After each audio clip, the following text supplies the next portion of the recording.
no traigo el humo. Estamos, ¿cómo se llama? Haciendo una fogata. Haciendo bombones. Haciendo una fogata para hacer bombones. Sí. Están bien ricos, o sea, están bien ricos, pero a mí no me gustan. Entonces, ¿cómo están bien ricos? Pues, ya, Marco, ya.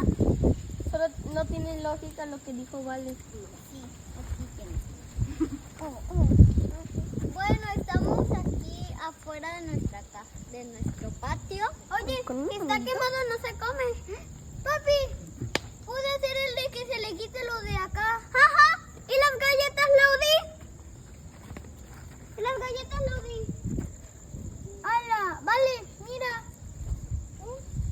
¿Qué, Marco? Se le puede quitar lo de acá a mi bombón. ¿Cómo que lo de acá? Sí, lo de como los lados. Hola.